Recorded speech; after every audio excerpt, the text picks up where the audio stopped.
Cristiano Ronaldo, Karim Benzema, Roberto Firmino, many more top players are joining Saudi Liga.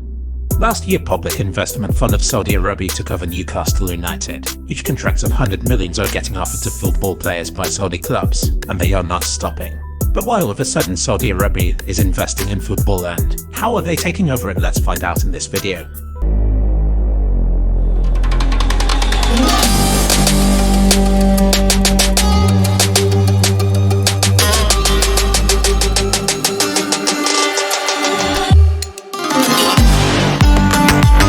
Why Saudi Arabia interested in football?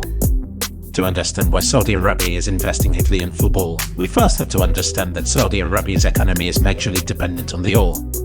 Saudi Arabia earns 80% of its export income with oil, and it makes up around 40% of the Saudi gross domestic product, or GDP. But analysts say that Saudi oil reserves will only last another 60 years at current rates of extraction. So the Saudis rulers want to get independent of oil and to diversify their economy. That's why they have created Vision 2030, and they know football is an integral part of it.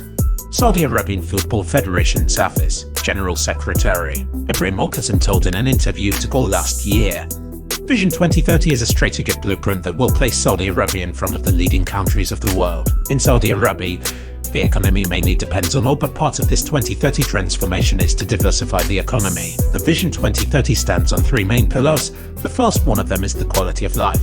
A part of quality of life is sport. He felt that sport can impact a country's economy in many ways, direct and indirect. He specifically spoke about how a sporting nation ends up spending less in other fields, which in return boosts economy.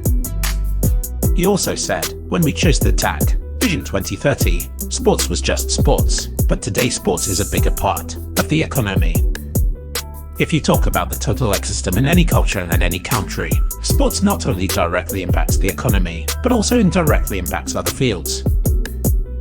For example, the more sporting your culture is, the more its impact on other fields like, say, healthcare. A sporting nation does not have to spend much on healthcare, which indirectly affects the economy in a positive way. According to him, sports can contribute both directly and indirectly to economy.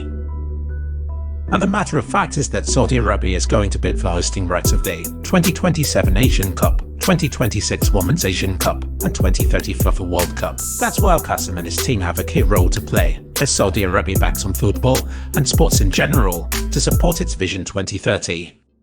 So how is Saudi Arabia transforming football? Investing in domestic clubs.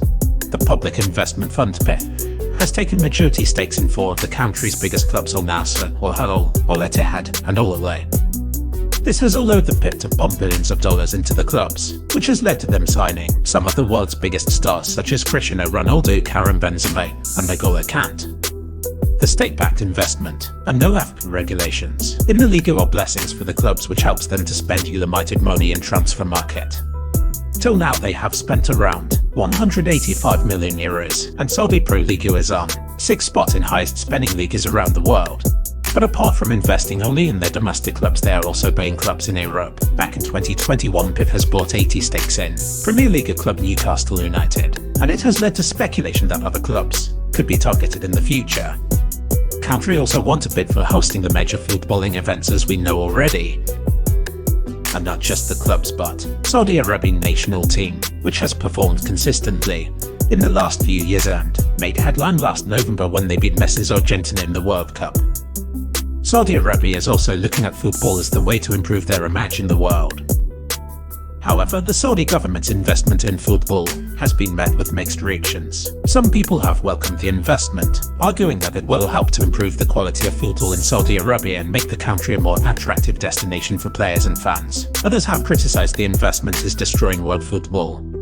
Only time will tell whether Saudi Arabia's investment in football will be successful. However, there is no doubt that the country is making a significant impact on the global football landscape.